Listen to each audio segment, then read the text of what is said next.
معارج کی ان آیات پر کافی عرصے سے درس چل رہا ہے۔ اللہ تعالیٰ فرماتے ہیں کہ ہم نے انسان کو جس چیز سے بنایا وہ ہمیں معلوم ہے، یعنی وہ کیا چیز ہے؟ پانی سے بنایا انسان کو، تو انسان کی جس چیز سے انسان بنا ہے وہ کوئی سونے چاندی یا کوئی مشک و عنبر کے ٹیلے نہیں ہیں، مشک و عنبر کی مٹی نہیں ہے جس سے انسان کو بنایا گیا ہے۔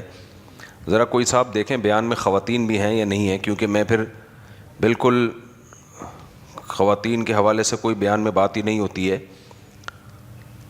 تو وہ آہستہ آہستہ خواتین پھر کٹ جاتی ہیں بیان سے۔ وہ کہتے ہیں ہمارے کام کی تو کوئی سیاسی باتیں بھی آ جاتی ہیں، ہر طرح کی چیزیں آ جاتی ہیں، تو یہ مسجد کے خادم اچھا ہیں، چلو پھر ٹھیک، تاکہ کوئی ایسی بات ہو نا جامع سی، جو کچھ احکام تو مردوں کے ساتھ خاص ہے نا۔ اب میں داڑھی پر بیان کر رہا ہوں تو وہ خواتین کہیں گی اس کا ہمارے سے کیا لینا دینا بھائی، تو آدمیوں کا حکم ہے۔ تو قرآن مجید میں اللہ تعالیٰ نے فرمایا انا خلقناہم مما یعلمون، ہم نے انسان کو جس پانی سے بنایا ہے، جس چیز سے بنایا ہے وہ ہمیں معلوم ہے۔ تو انسان کی فضیلت پر بیان چل رہا تھا۔ انسان کی فضیلت اس باڈی کی وجہ سے نہیں ہے، یہ جو قرآن میں آتا ہے نا لقد خلقنا الانسان فی احسن تقویم، ہم نے انسان کو جو بنایا ہے سب سے خوبصورت بنایا ہے۔ تو یہ سب سے خوبصورت کا مطلب باقی مخلوق کی نسبت، باقی مخلوق سے اگر آپ کمپیئر کریں گے انسان کو، تھوڑا سا سائڈ پہ ہو جائے، سائڈ پہ، باقی مخلوق سے اگر آپ انسان کو کمپیئر کریں گے تو انسان سب سے زیادہ حسین ترین مخلوق ہے، لیکن ویسے کوئی بہت بڑی حسین مخلوق نہیں ہے۔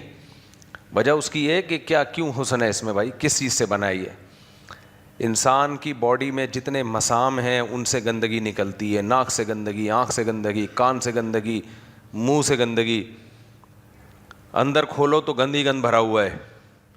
مرنے کی دیر ہوتی ہے، ایک آنکھ لگتی ہے اور پھر وہی جرمز ہماری اس گندگی کو کھانا شروع کرتے ہیں، وہی کیڑے پڑتے ہیں، جو حال ہوتا ہے ہمارا۔ تو اب فضیلت یعنی ہماری جو ویلیو ہے اللہ کی نظر میں، یا حقیقت میں جو ہماری ویلیو ہے، وہ اس باڈی کی بیس پہ تو ہو نہیں سکتی۔ دیکھیں کچھ چیزیں ایسی ہوتی ہیں نا جس کی بیس پہ ہم کسی کو ویلیو دیتے ہیں۔ طاقت کی بیس پہ بعض دفعہ ویلیو دی جاتی ہے کہ بہت پاورفل ہے، تو کیا انسان بہت پاورفل ہے؟ کچھ بھی نہیں ہے۔ اپنی زندگی 60-70 سال سے زیادہ آگے لے جا نہیں سکتا یہ۔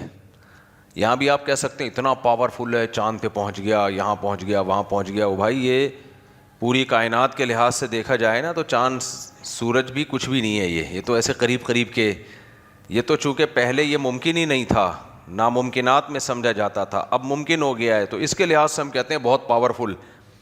وہی سائنسدان جو چاند پہ پہنچ گئے ہیں، اگر سمندر کا طوفان آئے بچا سکتے ہیں، زمین میں زلزلہ آئے کچھ بھی نہیں ہے۔ سب جاپان دیکھو زلزلوں میں اکثر زلزلوں کا شکار ہوتا ہے، کتنی ٹیکنالوجی میں کتنا آگے جا چکا ہے، لیکن ذرا سے زمین ہلتی ہے تو سارے دائیں میں بھاگ رہے ہوتے ہیں۔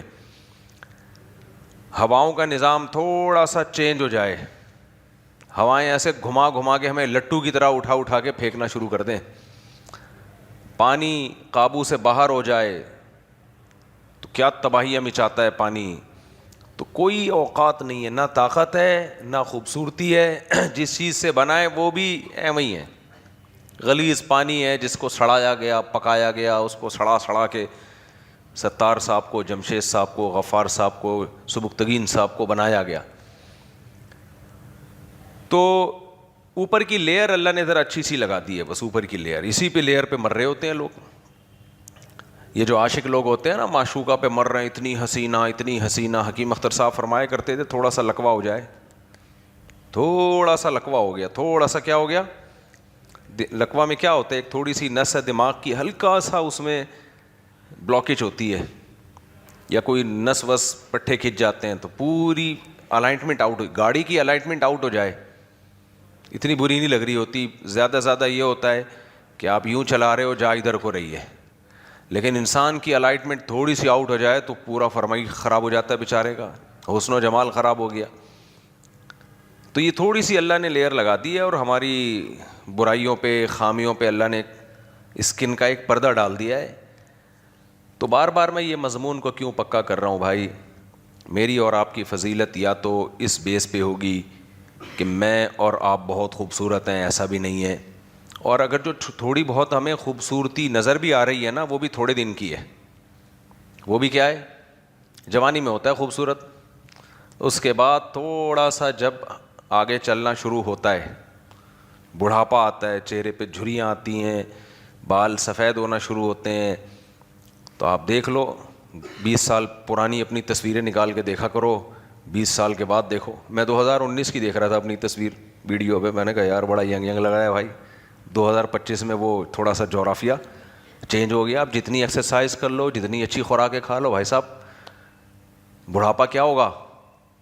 روک سکتا ہے کوئی؟ نہیں روک سکتا، بڑھاپا آئے گا. تو ایک تو حسن ہے نہیں، دوسرا ہے وہ بھی تھوڑے دنوں کا، بہت تھوڑے دنوں کا ہے. اللہ تعالیٰ کو خواتین نے زیادہ حسن دیا، وہ جلدی خراب ہو جاتا ہے. ان میں بڑھاپا مرد سے بھی زیادہ جلدی آ جاتا ہے. ان کا جو ہے نا وہ سسٹم ایسا اللہ نے بنا دیا کہ وہ جلدی بوڑھی ہو جائیں. تو ان کو تو کہا کہ تم نے تو اترانا ہے ہی نہیں، اترانا ہی نہیں ہے، بے پردگی نہیں کرنی. کیونکہ جس کو اللہ نے حسن دیا ہو نا، وہ بے پردگی کرنا شروع کر دیتی ہیں، فیشن شو میں آنا شروع ہو جاتی ہیں، ماڈل بننا شروع ہو جاتی ہیں.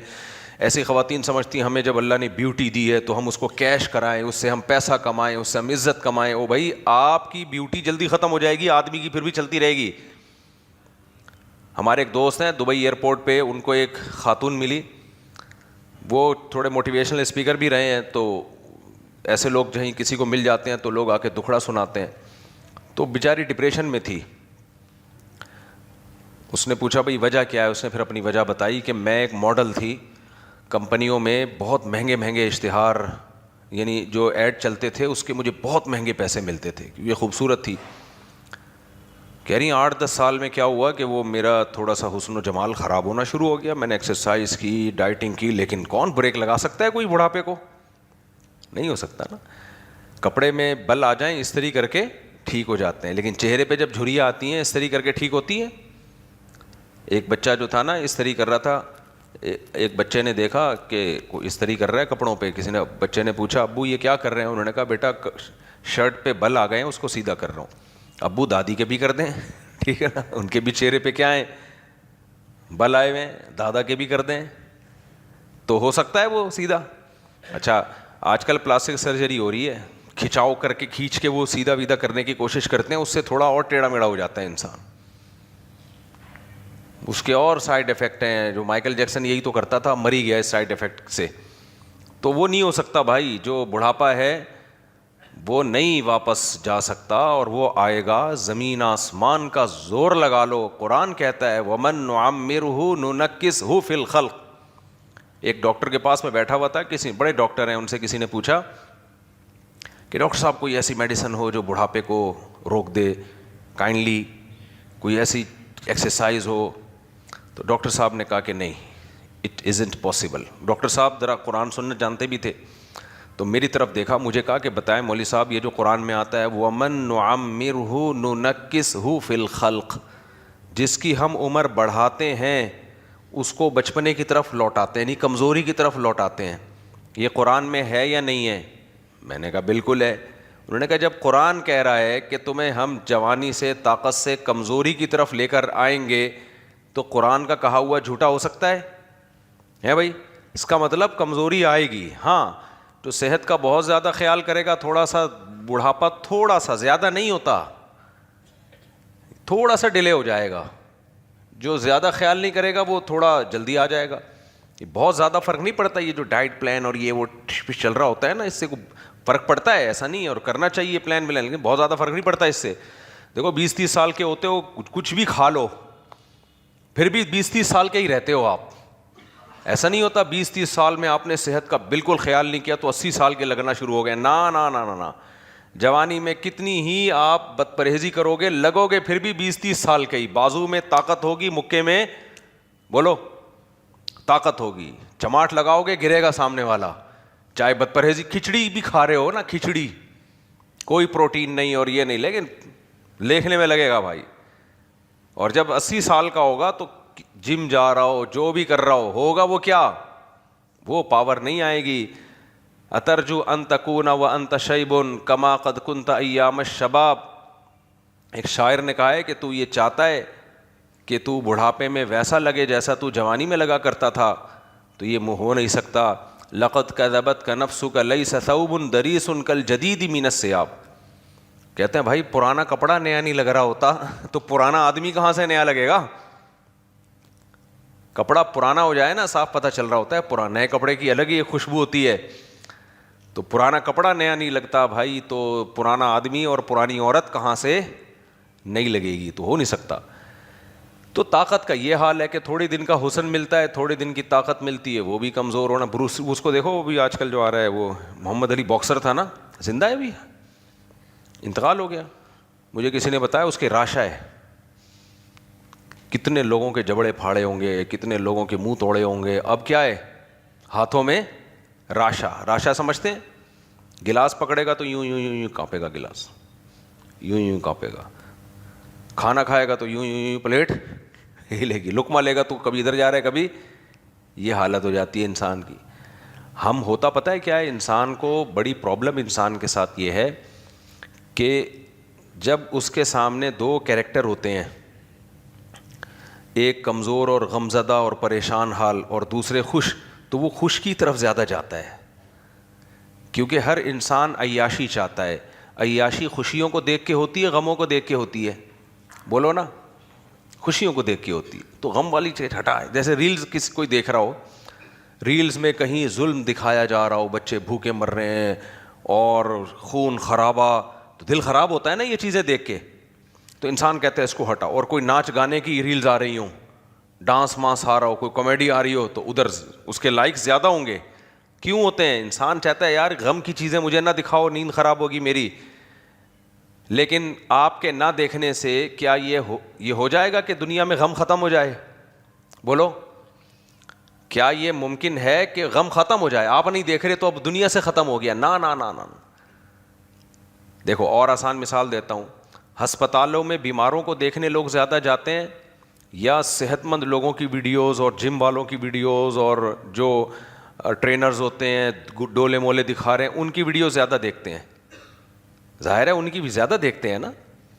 ہسپتالوں میں آپ جاؤ، سروے کرو، انسان کانوں کو ہاتھ لگاتا ہے. ایسے ایسے بیمار نظر آئیں گے آپ کو. کوئی کینسر میں 10 سال سے پڑا ہوا ہے، کوئی چیخ رہا ہے، کسی کا پورا یہ کھا گیا یہاں سے کینسر میں، کوئی عجیب بیماری، کوئی جا کے دیکھو آدمی کانوں کو ہاتھ لگاتا ہے. پھر پتہ چلتا ہے صحت کتنی بڑی نعمت ہے. لیکن ہم یہ کام بہت کم کرتے ہیں.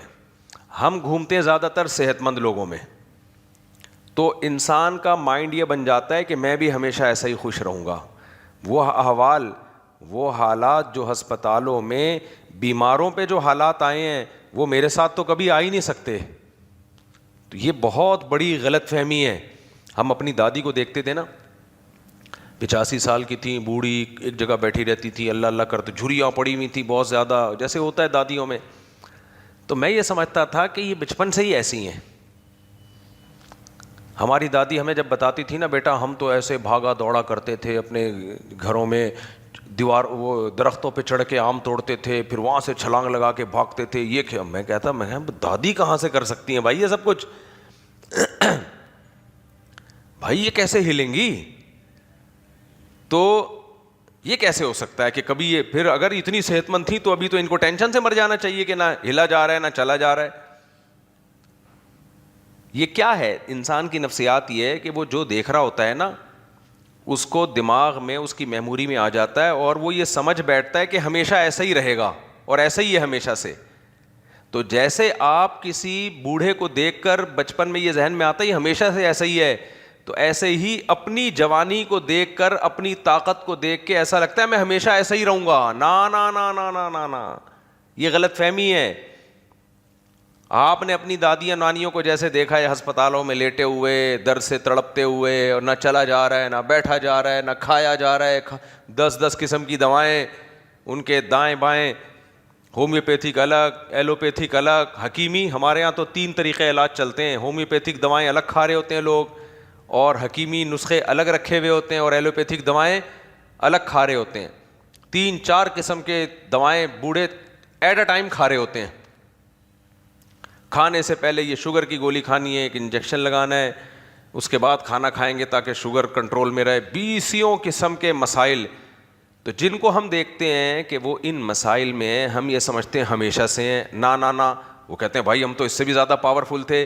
تو جیسے ہم بیمار کو دیکھ کے سمجھتے ہیں کہ وہ ہمیشہ سے بیمار ہے، ایسے ہی ہم اپنی خوشیوں کو اور دوسری خوشیوں کو دیکھ کے سمجھتے ہیں یہ بھی ہمیشہ خوش رہے گا اور میں بھی ہمیشہ ایسے بھاگتا دوڑتا رہوں گا. نہیں بھائی یہ نہیں ہوگا. سمجھ رہے ہو؟ کیسے سمجھائیں یار، یہ نہیں ہوگا. آپ بھی، اللہ سب کو بیماریوں سے پریشانیوں سے بچائے. تو میرے بھائی یہ ہمارے جیسے ہی انسان ہے، کوئی پڑا ہوا ہے، کوئی گرا ہوا ہے، کوئی کٹا ہوا ہے، کوئی ایکسیڈنٹ میں اللہ معاف فرمائے گاڑی کے نیچے آ کے کچل گیا، کوئی گولی سے مر گیا، کوئی اس خطرناک بیماری ہو گئی، کوئی جو ہے نقصان ہو گیا، سب کچھ چھن گیا. یہ سب حادثات سب کے ساتھ ہو سکتے ہیں، اللہ سب کو بچا کے رکھے. تو یہ جب سب کچھ سب کے ساتھ ہو سکتا ہے تو ہماری اوقات 2 ٹکے کی ہوئی کہ نہیں ہوئی؟ میں سب مقصد اوقات سمجھانا تھا میرا. اتنی لمبی جو میں بات کر رہا ہوں نا، اتنی لمبی جو میں بات کر رہا ہوں، میں آپ کو اور اپنے آپ کو، ہم دونوں کو اپنی اوقات بتانا چاہ رہا ہوں کہ ہماری حیثیت 2 ٹکے سے زیادہ بولو نہیں ہے. یہ اس سلسلے میں اتنی لمبی بات کی ہے میں نے، جو آپ اور میں بھی نہیں سمجھ پا رہا، آپ بھی نہیں. ہم بھی باتیں کر رہے ہیں نا، سمجھنا بڑا مشکل ہوتا ہے، باتیں کرنا آسان ہے، سمجھنا پڑے. جب احوال آتے ہیں انسان کے اوپر پھر کہتا ہے یار یہ کیا ہو گیا، اور پھر کوئی غم میں اس کا ساتھ نہیں دیتا، کوئی ساتھ نہیں دیتا. اکیلے ہو جاتی ہیں. جو لوگ جیلوں میں جاتے ہیں بھول جاتے ہیں لوگ تھوڑے دنوں میں، مر جاتے ہیں تو بھول جاتے ہیں لوگ تھوڑے دنوں میں، تو سب کچھ بھول جاتا ہے انسان. تو ان تمام باتوں سے پتہ چلا بھائی انسان کی حیثیت 2 ٹکے کی نہیں ہے. موٹیویشنل اسپیکر آپ کو بتائیں گے آپ بہت عظیم ہو، قرآن و سنت آپ کو بتاتے ہیں آپ بالکل بھی عظیم نہیں ہو. اگر آپ کے اندر 2 چیزیں ہیں تو عظیم ہو، 2 چیزیں نہیں ہیں ککھ بھی نہیں ہے. یہ جو موٹیویشنل اسپیکر ہیں یہ بتاتے ہیں دنیا کے بڑے انسان، بتاتے ہیں نا اتنے بڑے بڑے لوگ، وہ بڑے بڑے نہیں ہوتے بھائی. اللہ کی نظر میں وہ کیا ہوتے ہیں؟ بونے سے بھی چھوٹے ہوتے ہیں. وہ جن کو ہم کہتے ہیں نہیں عظیم کامیاب لوگ، بڑے بڑے لوگ، وہ بھائی جان وہ اللہ کہتا ہے وہ بڑے ہیں ہی نہیں. ابو جہل بھی تو سردار تھا نا، اپنی قوم کا بڑا تھا، اللہ کی نظر میں بڑا تھا. بولتے کیوں نہیں؟ کوئی حیثیت نہیں تھی ابو جہل کی. ابو لہب بھی بہت بڑا تھا، فرعون سے بڑا تو کوئی پیدا ہی نہیں ہوا مصر میں. ایسا اتنا بڑا تھا فرعون، جو آرڈر دے گا وہ بھی ہو سکتا ہے ورک شاپس کرواتا ہو، لوگ اس سے آ کے پوچھتے ہوں کہ آپ اتنے عظیم انسان کیسے بنے. ہمارے صدر زرداری صاحب کو دیکھ لیں، میں تو کہتا ہوں ان سے سیکھنا چاہیے، آپ اتنے عظیم بنے کیسے؟ کیا خیال ہے، سیکھنا چاہیے کہ نہیں سیکھنا چاہیے؟ اچھا حضرت کہہ رہے ہیں نہیں سیکھنا چاہیے، ٹھیک ہے. نہیں یہ تو سیکھنا چاہیے، آپ اتنے بڑے بنے کیسے؟ پھر وہ الگ بات ہے، ہم بتائیں گے کہ بڑے کی ڈیفینیشن کیا ہے، بڑے کی ڈیفینیشن کیا ہے. تو جس کو ہم بڑا سمجھ رہے ہیں کہ یہ عظیم لوگ ہیں، گریٹ، دی گریٹ کہتے ہیں نا بھائی، بار بار جو ہم بتا رہے ہیں آپ کو قرآن کے ریفرنس سے بتا رہے ہیں، میری اپنی بات نہیں ہے. یہ گریٹ نہیں ہے، اس کو گریٹ نہیں بولتے. نہ عزت آ جانے کو عظیم انسان کہتے ہیں جس کی عزت زیادہ ہو، نہ پیسہ آ جانے کو عظیم انسان کہتے ہیں جس کا پیسہ زیادہ ہو. یہ نکالو دماغ سے. ہم جب مدرسے میں گئے تو ہمارے حضرت نے 8 سال ہماری کھوپڑی سے یہی نکالا ہے، 8 سال یہی نکالا ہے ہماری کھوپڑی سے کہ نہ دولت بڑی، نہ عزت بڑی، نہ شہرت بڑی. تصوف میں خانقاہوں میں یہی تو سکھایا جاتا تھا ونس اپون اے ٹائم. تصوف کسے کہتے ہیں پتہ ہے آپ کو؟ آج کل بہت سے لوگ تصوف کے خلاف ہیں، تصوف بدعت ہے. ایک تو علم سوسائٹی میں ختم ہو گیا ہے، کچھ چند کتابیں کو 2-4 کسی سے پڑھ لی، کسی سے کچھ سن لیا اور پھینکتے رہو. ابھی بات سے بات نکلتی ہے، ٹاپک رہ نہ جائے. آج کل یہ بھی بڑا چل رہا ہے، اسلامک بینکنگ کے خلاف لوگ بہت بولنا شروع ہو گئے. نئے نئے اسکالر آ رہے ہیں، کان ادھر سے پکڑو کان ادھر سے پکڑو، سود کو حلال کر دیا مفتی تقی عثمانی صاحب نے. ان سے جب سود کی تعریف پوچھو تو ککھ بھی نہیں پتہ ان کو، سود کی ڈیفینیشن کیا ہے، سود کی قسمیں کیا ہیں. پھر اسلام نے جو سود کے آلٹرنیٹ جو معاملات دیے ہیں، خرید و فروخت کے طریقے دیے ہیں، وہ کیا ہیں، کتنے، کچھ بھی نہیں پتہ. بس بیٹھ کے آپ تقریریں کروا لو، یہ حرام ہے، یہ ناجائز ہے. تو کیسے کہہ رہے ہو، آپ کو پتہ کیا ہے؟ ہر فیلڈ میں ہر آدمی گھسا ہوا ہے. تو کیا بات کر رہا تھا میں، بات ٹاپک چینج نہ ہو جائے میرا. دیکھیں مجھے موضوع تو یاد ہوتا ہے لیکن اینڈنگ پوائنٹ کیا تھا وہ ہاں میں تصوف کی بات کر رہا تھا. اسی طرح جیسے اسلامک بینکنگ کا عام لوگوں کو نہیں پتا نا, ہم نے تو 1-1.5 سال پڑھا ہے باقاعدہ, بینکوں میں جا کے سمجھا ہے اس کو, اس کے بعد کانفیڈنٹلی بات. تبھی میں کہتا ہوں اسلامک بینکنگ پہ کسی کو کوئی اشکال ہو میرے پاس لے آؤ, ضدی اور ہٹ دھرم نہ ہو, میں اس کے ہر اشکال کا جواب دوں گا انشاءاللہ. ضدی اور ہٹ دھرم نہ ہو. ہاں ضد کا کوئی علاج نہیں ہے, میں نہ مانوں اس کا کوئی علاج نہیں ہے. تو اسی طرح یاد رکھو یہ تصوف کیا ہے. تصوف ہاں اسلامک بینکنگ کو میں یہ کہتا ہوں جائز ہے, باقی میں یہ نہیں کہتا اسلامک بینکوں میں آپ سیونگ اکاؤنٹ کھول کے پیسہ کمائیں.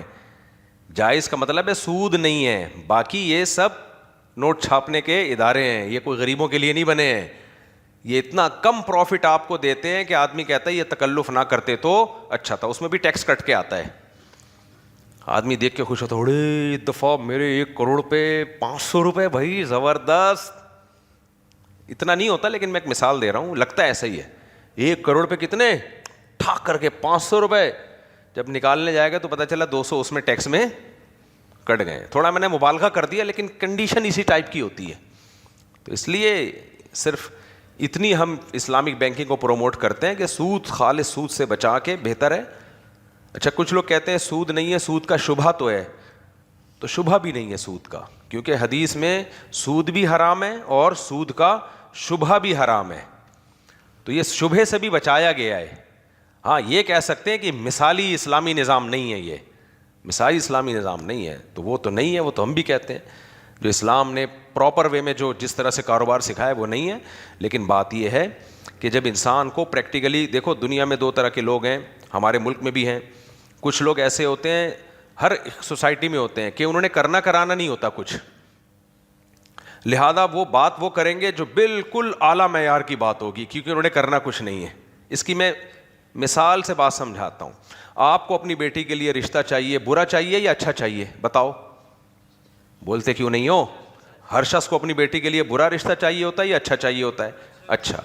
اب اچھے کی ڈیفینیشن آپ نے جا کے پڑھی. اچھا وہ ہوتا ہے جو قد اس کا کم سے کم 5 فٹ 10 انچ ہو, یا 11 انچ ہو, یا 6 فٹ قد ہو اس کا, خاندان اس کا یہ والا ہو, نمازیں 5 ٹائم پابندی سے پڑھتا ہو, چہرے پہ نور برس رہا ہو, انکم بھی کیا ہو, گورنمنٹ جاب ہو اور ٹھیک ٹھاک اچھا پیسہ کما لیتا ہو, یا چارٹرڈ اکاؤنٹنٹ ہو.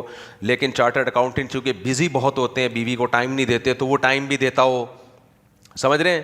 پھر وہ باہر لے کے بھی بیگم کو گھومے, بچے بھی اتنے پیدا ہوں جتنی ہماری بچی. آج کل سسرال کی مداخلت بچوں میں تو بہت زیادہ ہو رہی ہے. سسرال اور اسرائیل کا فرق ختم ہو گیا اس سوسائٹی میں, حقیقت بتا رہا ہوں آپ کو. یعنی اگر ایک بچہ پیدا ہو گیا نا, بیگم کو پریگننسی ہو گئی, اگلے سال دوسرا, سب سے زیادہ غصہ ساس کو آئے گا. جو یہاں ساس بیان سن رہی ہیں ان کے علاوہ کی بات کر رہا ہوں. اتنا غصہ ابھی سے کیوں بھائی, چھوڑ دو, یہ میاں بیوی کا معاملہ ہے نا, اس میں کیوں ٹانگ اڑا رہی ہو. تو یہ بہت غلط چیز ہے. جب بیٹی کو رخصت کرو نا تو نہیں اس سے پوچھو کیا ہو رہا ہے کیا نہیں, جب تک کوئی واضح ظلم نہ ہو, چھوڑ دو ان کو یار اپنے حال پہ. تو یعنی داماد کی ساس کی بات کر رہا ہوں. داماد کی ساس وہ بھی ٹانگ اڑا رہی ہوتی ہے اور شوہر کی ماں بھی ٹانگ اڑا رہی ہوتی ہے. ان کو آپس میں جینے ہی نہیں دیتے. وہ ادھر سے ٹانگ اڑا رہی ہے, وہ ادھر سے اپنے بیٹے کو مشورے دے رہی ہے, اور وہ ادھر سے بیٹی کو مشورے دے رہی ہے. دونوں کے مشوروں سے چل رہی ہے گاڑی, تو نہیں چلے گی, ایک دن بھی نہیں چلے گی. ان کو بولا جینے تو ان کو, لیکن نہیں دیتے جینے بہت, کیونکہ فارغ بیٹھے ہوئے ہیں نا. فارغ آدمی کیا کرے گا دنیا میں؟ جو فارغ ہوتے ہیں ان کا کام ہوتا ہے فساد مچانا, کیونکہ ان کو انسان کی فطرت ہے کچھ نہ کچھ کرنا ہے. اب بیٹھے ہوئے ہیں, سارے کاموں سے فارغ ہو گئے, بچوں کی شادیاں ہو گئی, بچیوں کی شادیاں ہوں گی, اب کیا کریں, اب گھر تباہ کرو بیٹھ کے, لڑواؤ آپس میں. تیری اپنی بیٹی سے پوچھو, ہاں بھائی سسرال میں کیا ہو رہا ہے, ساس تمیز سے بات کر رہی ہے نہیں کر رہی, جا کے گھر جا کے اس کے فریج چیک کرنا اور چیزیں چیک کرنا, کچن میں کیا کیا آ رہا ہے کیا نہیں آ رہا, دودھ کتنا آتا ہے, دودھ کی ملائی کہاں جاتی ہے, وغیرہ وغیرہ. یہ ساری چیزیں چیک کرتے رہو بیٹھ کے. اور داماد کتنا کما رہا ہے, گھر میں خرچ کتنا کر رہا ہے, کما اتنا رہا ہے, خرچ اتنا کر رہا ہے. تمہارے ابا تو مجھے سوئٹزرلینڈ لے کر گئے تھے, تمہارے ابا نے تو یہ تو پھر اپنے ابا کو پھر مرے کیوں, وہ اتنے اچھے تھے, تو تم نہیں تو مارا ٹینشن سے اس کے ابا کو. تو بہت فساد ہے سوسائٹی میں. کیا کہاں چلا گیا میں, خیر. پھر تصوف کی بات کر رہا تھا نا میں, نہیں اس سے پہلے کہاں تھا, نہیں احسان عظیم تو وہ تو ٹاپک میرا، وہ تو مجھے پتہ ہے، وہ تو میں بات وہ تو کنٹینیو کروں گا انشاءاللہ. میں یہاں کیسے آیا، ساس پہ کیسے آ گیا؟ ہاں بیٹی کا رشتے کی بات کر رہا ہوں. کچھ لوگ ایسے ہوتے ہیں، رشتے کی بات نہیں کر رہا میں، لیکن سمجھا رہا ہوں مثال. یہ اس سے یہ آسان مثال سے بات سمجھ میں جلدی آ جاتی ہے. اب آپ کو بچی کا رشتہ چاہیے، آپ نے کہا بہت اچھا رشتہ چاہیے، بہت اچھا رشتہ جو اتنا قد ہو، چارٹرڈ اکاؤنٹنٹ ہو یا ڈاکٹر ہو فلانا ہو. اب ظاہر یہ مصروف لوگ ہوتے ہیں، لیکن وہ بیوی کو ٹائم بھی دیتا ہو، سوئٹزرلینڈ گھماتا بھی ہو، یہ بھی کرتا ہو وہ بھی کرتا ہو، فلانا بھی ایسا زبردست. سننے میں بڑا اچھا لگے گا کتنا زبردست، اپنی بیٹی کا کتنا خیر خواہ ہے. لیکن جو عقل مند ہوں گے نا، وہ پتہ ہے کیا کہیں گے؟ یہ کرنا ہی نہیں چاہتا شادی. سمجھ رہے ہو؟ نہیں آئی سمجھ میں؟ عقل مند لوگ کہیں گے یہ کمبخت اپنی بیٹی کی شادی چاہتا ہی نہیں ہے، تبھی اس نے ایسا معیار بنایا ہوا ہے جو مریخ پہ بھی ایسا داماد نہیں ملے گا. یہی ہوگا کہ نہیں ہوگا؟ یہ اس کی زندگی برباد کر رہا ہے. اس لیے باتیں بہت بڑی بڑی خواب دکھا رہا ہے، جنت کے باغ دکھا رہا ہے. جو پریکٹیکلی کچھ کرنا چاہتے ہیں، جو چاہتے ہیں کہ بچی کی شادی ہو جائے، وہ تھوڑا سا آڑا ترچھا داماد برداشت کر لیں گے. ایسا ہی ہے کہ نہیں ہے؟ اب کوئی کہے دیکھو یار یہ پورا بالکل معیار کا تو نہیں ہے، ان کے داماد کی تو، اس کی تو جو ہے وہ تنخواہ کم ہے، یا اس کا تنخواہ اچھی ہے لیکن یہ ٹائم پورا نہیں دے گا. ٹائم پورا دے رہا ہے تو وہ تھوڑا سا لونڈے لپاڑوں میں بھی بیٹھتا ہے، کوئی نہ کوئی فالٹ تو ہوتا ہے نا. لیکن باپ کیا کہے گا؟ بھائی میری بیٹی کی عمر نکل رہی ہے، میری بیٹی کون سا فرشتہ ہے. وہی اور آسان مثال دے دیتا ہوں. خواتین بیان سن رہی ہیں بہت معذرت کے ساتھ، میں کب سے 4 شادیوں پہ چیخ رہا ہوں، علماء تک کو نہیں سمجھا پا رہا تھا میں. لیکن جب میں نے نکاح کا پیغام بھیجا تو لڑکی والوں کو سمجھ میں آ گیا. کیوں؟ ان کو لگا کہ بھائی ہم نے اگر اس رشتے کو ٹھکرا دیا تو اگرچہ ایک فالٹ ہے کہ اس کے نکاح میں پہلے سے زوجہ موجود ہے، یہ فالٹ ہی ہے نا سوسائٹی میں، لیکن اگر ہم نے ٹھکرا دیا تو ہمارے لیے مشکلات نہ کھڑی ہو جائیں. تو کر دیا انہوں نے. کیا خیال ہے؟ میں سمجھا پا رہا ہوں اپنی بات؟ ایک فالٹ والے آدمی سے یعنی 50% داماد مل رہا ہے آپ کو، 50% وہ بک ہو چکا ہے، اور چوتھی پہ اگر کوئی کر رہا ہے تو 25% مل رہا ہے. اس سے بڑا کیا فالٹ ہوگا؟ آپ خود سوچو. یہ فالٹ ہی ہے نا. ابے داماد 100% ہونا چاہیے، 25% ملنا چاہیے آپ کو. 100% مل، لیکن 25% پہ بھی لوگ کیوں کہہ رہے ہیں چلو یار، کچھ دیکھ رہے ہوتے ہیں، کوئی دوسری چیز دیکھ رہے ہوتے ہیں کہ چلو یار مالی لحاظ سے اچھا ہے یا محبت کرے گا وغیرہ وغیرہ. وہ ایک ہر آدمی کی اپنی پرائیورٹی ہوتی ہے، ترجیح. یا کوئی دین دیکھ رہا ہوتا ہے کہ عالم ہے چلو بھائی، یا کوئی دیکھ رہا ہوتا ہے پائلٹ ہے بھائی JF-17 اڑاتا ہے، ہماری عزت ہوگی. ہم بولیں گے یہ جو گرایا تھا جہاز یہ ہمارے داماد نے گرایا تھا. تو جس نے کام کرنا ہوتا ہے وہ بہت اونچا معیار بولو نہیں رکھتا. تو اسی طرح یاد رکھو جو یہ چاہتے ہیں نا، تبھی تو میں کہتا ہوں کہ جو لوگ یہ کہتے ہیں کہ پاکستان میں اسلامی نظام آ جائے، 100% خلفائے راشدین والا سسٹم آ جائے، پلٹ دو الٹ دو سب بدل دو، ٹھیش ٹھیش یہ مولوی 2 نمبر، یہ کچھ بھی نہیں. اس کا مطلب وہ کچھ بھی نہیں چاہتا ہے. اس لیے وہ یونیورسٹیوں میں اداروں میں تقریریں کر رہا ہے، بدل دو پلٹ دو، جھپٹنا پلٹنا، پلٹ کر جھپٹنا، لہو گرم رکھنے کے ہیں یہ بہانے. تو یہ جو اس طرح کی باتیں کر رہے ہوتے ہیں تو یہ اس کا مطلب کچھ کرنا ہے ہی نہیں انہوں نے. جیسے امریکہ میں کوئی جائے اور کہے میں یہاں اسلامی مملکت حکومت اسلامیہ لے کر آنا چاہتا ہوں. ابے بھائی تو یہاں ایک مسجد کی پرمیشن لے لے، ٹھیک ہے نا. اب ایک مولوی صاحب وہاں جا رہا ہے، وہ کہہ رہا ہے میں ایک مسجد بنا لیتا ہوں، مدرسہ بنا لیتا ہوں، لوگ آئیں گے نماز پڑھیں گے، محبت سے اسلام کی تبلیغ کروں گا. دوسرا کہہ رہا ہے نہیں نظام بدلو. کیا بدلو؟ تم مسجدوں کو فوکس کر رہے ہو، مدرسوں کو لے کے بیٹھے ہوئے ہو اور حلال ذبیحہ کی تلاش میں لگے ہوئے ہو. حلال ذبیحہ، حلال ذبیحہ، حلال ذبیحہ، حلال فائننس. نظام بدلو نظام. اس کا مطلب وہ تمہیں حرام کھلانا چاہتا ہے. سمجھ رہے ہو؟ وہ چاہتا ہے جو تم حلال ذبیحہ کی کوشش کر رہے ہو نا ان ملکوں میں وہ بھی نہ ہو، مسجدیں بھی نہ بنے، مدرسے بھی نہ بنے، جو تھوڑا بہت اسلام ہے وہ بھی دفن ہو جائے. اور باتیں کیا کر رہا ہے؟ نظام بدلو. وہاں بدل سکتے ہو؟ کیا ہو گیا بھائی صاحب؟ آپ امریکہ میں جا کے باتیں کرو میں سسٹم چینج کروں گا، کوئی کر لے گا؟ ابھی ایک آج کسی کا کلپ دیکھا، وہ UK میں جلوس نکال رہے ہیں ہمیں شریعہ لا چاہیے. تو بھائی تم شریعہ لا کی UK میں بات کر رہے ہو، تم وہاں پر بھیک میں تمہیں وہاں کی نیشنلٹی ملی ہے، تم نے حلف نامے اٹھائے ہوئے ہیں، تو وہ تمہیں ایسا ٹھڈے پہ کک مار کے نکالیں گے نا وہاں سے کہ تم کہیں کے نہیں رہو گے، کہیں کے نہیں رہو گے. تو باتیں تو بہت اچھی لگ رہی ہیں، دیکھو شریعہ لا کی کوشش کر رہے ہیں، دیکھو کوشش تو کی نا بیچاروں نے. یہ وہ کوشش ہے جس سے تھوڑی سی بھی شریعت جو رہ گئی ہے وہ بھی زمین میں دفن ہو جائے گی. اب جو علماء سنجیدہ ہیں نا، جنہوں نے کام کرنا ہے سوسائٹی میں، وہ یہ بڑی بڑی باتیں نہیں کر رہے ہوتے، وہ اتنی باتیں کرتے ہیں جتنی ہضم ہو سکے اور جتنی سوسائٹی میں امپلیمنٹ اس کا ہو سکے، کیونکہ وہ واقعی سوسائٹی میں تبدیلی چاہتے ہیں، وہ واقعی اپنی بیٹی کے لیے اچھا داماد چاہتے ہیں. تو وہ برداشت کر لیں گے دائیں بائیں خرابیاں، کیونکہ ان کو پتا ہے بھائی بچی کا گھر بسانا ہے. لیکن جو باتیں ہمارے ہاں اسکالرز میں جو بڑی بڑی باتیں کرتا ہے، منجن اسی کا بکتا ہے. سمجھتے ہو کہ نہیں سمجھتے؟ منجن کس کا بکے گا؟ جو باتیں ایسی کرے گا، بہت بڑی نظام بدل دو، یہ بدل دو. کیا کیسے بدل دے نظام؟ کیا پیکج ہے تمہارے پاس نظام بدلنے کا؟ تبھی تو میں کہتا ہوں کہ ہمارے ملک میں جو قوانین غیر اسلامی ہیں نا، ان کی لسٹ بنا کے اس کو فوکس کرنا چاہیے کہ یہ قانون چینج ہونا چاہیے. ہم لوگ اس کو فوکس نہیں کر رہے.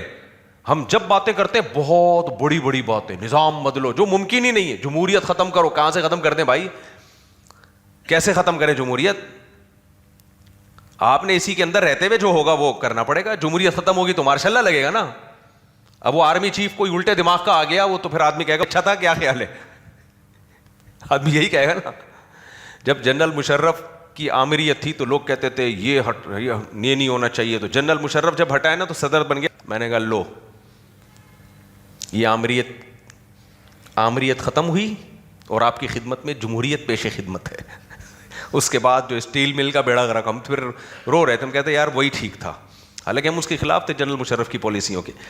تو اس لیے آپ نے جو مارکیٹ میں جو سسٹم چل رہا ہے نا، تو اسی کے اندر رہ کے کوئی خیر کی کوشش کرو گے تو ہو جائے گا. وہ نئی باتیں کرتے رہو. تو حضرت مفتی تقی عثمانی صاحب نے اسی سسٹم کے اندر رہ کر سودی بینکاری کو ختم کروا کے اسلامک بینکاری کو متعارف کروایا.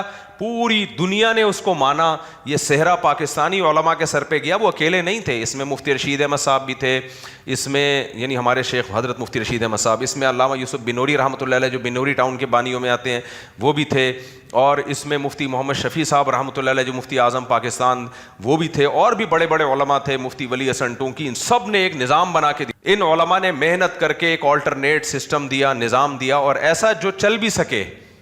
وہ والا نظام نہیں جو چل ہی نہ سکے، وہ نظام دے گیا. پھر اس کا امپلیمنٹ کیسے ہو، اس کا امپلیمنٹ مفتی تقی عثمانی صاحب وفاقی شرعی عدالت کے جج تھے، ان کے پاس پاور تھی، دین دنیا دونوں تعلیمات تھی. انہوں نے دنیا میں متعارف کروایا. عرب علماء نے ان کو بلایا، ان سے سمجھا، ان سے سیکھا. ملیشیا دورے ہوئے، دنیا میں دورے ہوئے، اور پوری دنیا میں یہ صحرا حضرت مفتی تقی صاحب کو بھی گیا، علماء دیوبند کو بھی گیا، اور پھر یہ بینکنگ کا یہاں ایک سسٹم چینج ہونا شروع ہوا. اب پوری دنیا آہستہ آہستہ اس سسٹم کو لے رہی ہے. ابھی فیصل بینک جو ہے پورا کا پورا اسلامک بینک میں کنورٹ ہو گیا، اور سپریم کورٹ نے فیصلہ سنا دیا 2028 تک کوئی بینک بھی سودی بینک نہیں رہے گا. اتنا بڑا کارنامہ تھا خدا کی قسم. لیکن ہماری سوچ منفی، ہر وقت دماغ میں بھوسا ہمارے، بس ہر وقت منفی باتیں کرتے ہیں.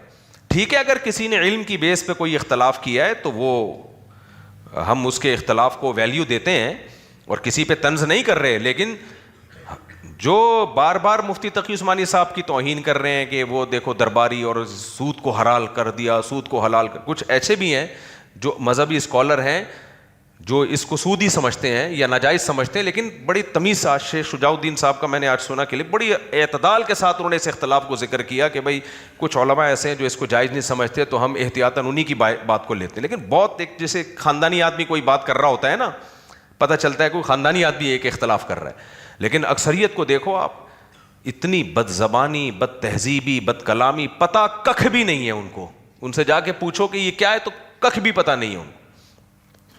تو ابھی آہستہ آہستہ سود سے ملک نکل رہا ہے. تو 1 by 1 جب چیزیں ہوتی ہیں، آپ کا فوکس ٹھیک ہوتا ہے تو پاکستان کا نظام بھی چینج ہو جائے گا. لیکن اس طریقے سے ہی ہوگا جیسے حضرت مفتی تقی عثمانی صاحب نے کیا ہے. سمجھ رہے ہو کہ نہیں سمجھ رہے؟ اسی طرح ہم کہتے ہیں کہ آپ کو ایجوکیشن کے خلاف آواز اٹھاؤ. کوئی اٹھا رہا ہے آواز کو ایجوکیشن کے خلاف؟ اگر اس پہ دھرنے ہوں، اس پہ کنٹینر رکھے جائیں، اس پہ جلوس نکلیں، ہمیں کو ایجوکیشن نہیں چاہیے. باہر ملکوں سے پیسہ اسی بیس پہ ملتا ہے کہ آپ یونیورسٹیوں میں کو ایجوکیشن رکھیں گے تو تعلیم کے نام پہ پیسہ ملے گا، ادروائز نہیں ملے گا. تو ہم اس پہ آواز اٹھائیں. چینج ہو سکتا ہے لیکن کوئی آواز اٹھاتا ہے؟ ہماری سیاسی تنظیمیں، کوئی بھی نہیں اٹھاتا. تو جب ہم اپنے ملک میں خود ہی اسلام, اور جو آئے گا وہ آواز کیا اٹھائے گا, نظام بدلو, وہ کیا کرے گا, ابے ہلکی بات کر, داماد بدل دے تو اپنا.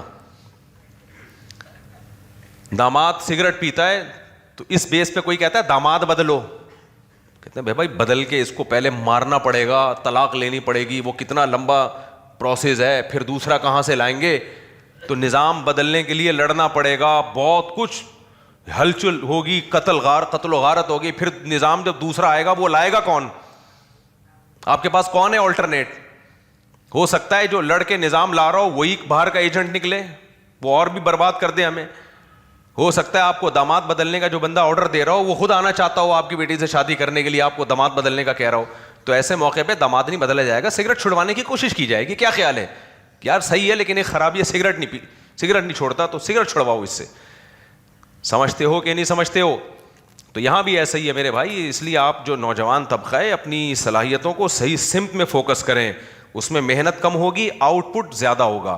لیکن آج کل یونیورسٹیوں میں جو نوجوانوں کو جس سمت میں جا رہے ہیں نا, اس میں محنت اور اسٹرگل بہت زیادہ ہے, آؤٹ پٹ اس کا زیرو, صرف باتیں ہی باتیں ہیں اس میں. تو سود میں بھی ایسا ہی ہے کہ بہت پاکستان سے اس کی ابتدا ہو رہی ہے, سودی بینکاری کے خاتمے کی. یہ حضرت مفتی تقی عثمانی صاحب کا بہت بڑا احسان ہے, دنیا مانتی ہے, ہم نہیں مانتے. باقی اس پہ علمی اشکالات کیا ہوتے ہیں, جیسے شہداء الدین شیخ صاحب کا بیان آیا, وہ تو قابل احترام ہے ہمارے لیے. تو اس پہ جو علمی اشکالات ہوتے ہیں, تو میں تو لوگوں سے کہتا ہوں, میں بیٹھا ہوا ہوں بھائی, آئیں پوچھیں, میں آپ کو جواب دوں گا ایک ایک چیز کا. ہاں یہ بات ضرور ہے کہ ضدی ہر دھرم نہ ہو جو پوچھنے والا ہو, ہر دھرم کا کوئی علاج نہیں ہوتا. اور مجھے بینکوں سے 1 روپیہ بھی نہیں ملتا. لوگ کہتے ہیں نا یہ جب بینک کو یہ جواب دے, اصل میں یہاں سے ایک تو ہمارے یہاں فوراً الزامات فوراً لگتے ہیں, مجھے تو 1 روپیہ نہیں ملتا. میں نے تو بتایا جب میں بینکوں کی اسلامک بینکنگ کو اسٹڈی کر کے ہم نے جب جائز ہونے کا فتویٰ دیا تو اس وقت بینک ہمارے اکاؤنٹ ہی نہیں کھول رہا تھا, یہ تو ہماری حالت تھی. تو اب کیا مسئلہ ہے, جیسے بینکنگ کا حشر نشر کیا ہوا ہے, تو اسی طرح تصوف. آپ دیکھ لو, ہم صرف قرآن و حدیث کو مانتے ہیں, ہم تصوف کو نہیں مانتے. ہم صرف قرآن و حدیث کو مانتے ہیں, ہم تصوف کا لفظ دکھا دو قرآن و سنت میں. دیکھو یہ جو اصطلاحات ہوتی ہیں, اصطلاحات ٹرمز ہوتی ہیں,